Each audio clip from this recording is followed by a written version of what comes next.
Hi,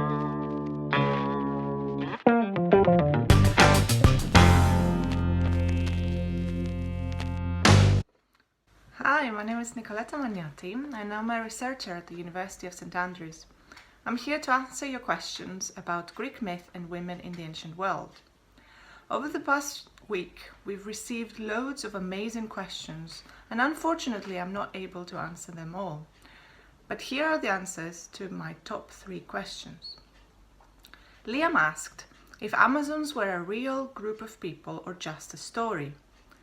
Now, Liam, the Amazons are a mythical tribe of women, usually located on the south coast of the Black Sea, that's modern-day Turkey. They are imagined as warriors, living in the wilderness without any men. They only come in contact with men to have children, and then they only raise the girls, abandoning or even killing the boys. The Amazons feature in a lot of Greek myths, which emphasize the hero's power over them. Theseus in particular is presented as abducting one of the Amazons. Her name is sometimes Antiope. And then Antiope marries Theseus, gives him a son, Hippolytus, and even fights against her own people who have come to rescue her, going against everything she stood for so far.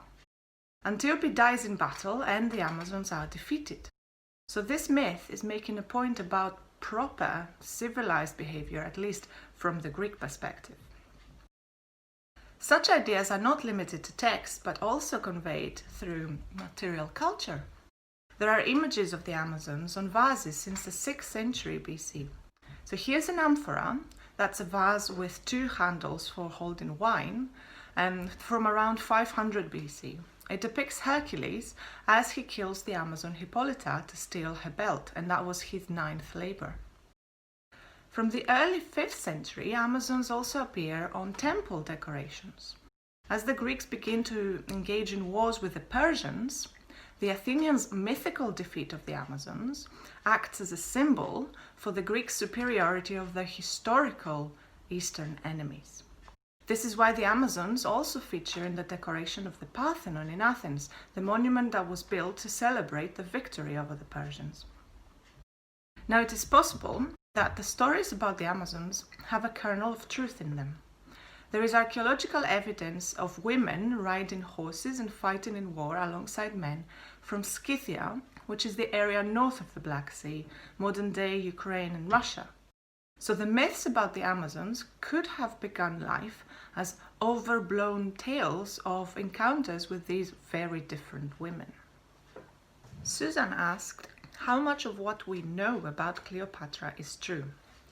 Now, Susan, there were many women called Cleopatra in the ancient world, but the most famous one was Cleopatra VII, a queen of Egypt some 2070 years ago. A lot of what we know about Cleopatra comes from contemporary Roman sources, and because of that, not everything might be completely true. Now, Cleopatra was married to her brother, as was customary in Egypt, even though this royal family is actually of Greek origin. Their ancestor was Alexander the Great's general, Ptolemy, who on Alexander's death was put in charge of Egypt and later became its king. So in response to Ben's question, it was not uncommon for a Greek to rule Egypt in this period.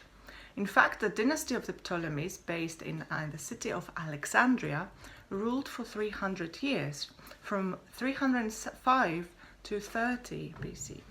Usually as a royal couple, but sometimes the queen represented her husband or even ruled on her own. Now, Cleopatra was the last of the Ptolemies and wanted a throne all for herself. This gave rise to a civil war between her and her brother and husband, Ptolemy XIII. The Roman general Julius Caesar settled the dispute by getting rid of Ptolemy and giving the throne to Cleopatra and her other brother, also called Ptolemy XIV.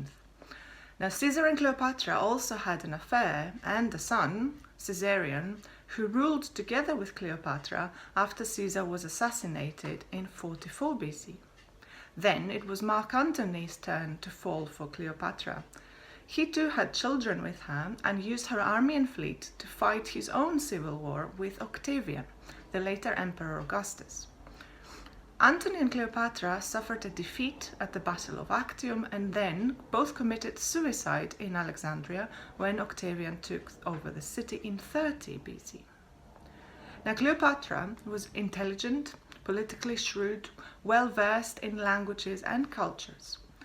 Quite a few ancient sources and many modern film adaptations, however, ignore her extraordinary qualities and focus on her as danger to Rome. This makes sense because it was civil war, but it was also personal.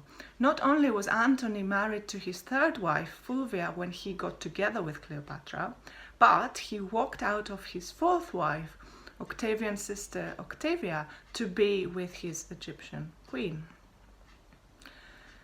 Just as the Greeks used the myth of the Amazons to emphasize their own proper codes of conduct, so too did Octavian and his supporters create a version of Cleopatra which didn't necessarily correspond to reality, but served the purpose of undermining Antony's cause.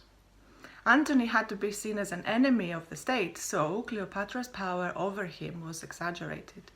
He was presented as a slave to an Eastern queen. She was presented as a drunk, mad, power-hungry woman, indulging in excess and violence, effectively a monster that had to be got rid of. Now, speaking of monsters, Harriet asked if there were female monsters in Greek myth and which one was the coolest. Actually, Harriet, a lot of monsters in Greek myth are imagined as female. Sometimes they are themselves the offspring of other monsters. Probably the weirdest looking and scariest of them all was the Chimera, a fire-breathing monster with a head and body of a lion, a goat's head coming out of its back, and a snake for a tail, so effectively 3 heads. Her father was a storm giant with wings and snakes instead of legs, and her mother was half woman, half snake.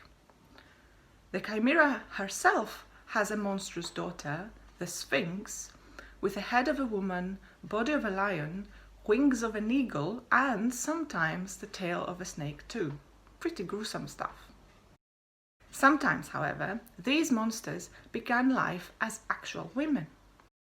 Odysseus met some of them in his wanderings. According to Homer, who wrote the earliest poem we have about Odysseus, one of these monsters was called Scylla. Scylla lurked in a cave over the sea and had 12 feet, 6 heads on very long necks, and 3 sets of sharp teeth in each mouth. Odysseus lost 6 companions as he had to row quickly past Scylla.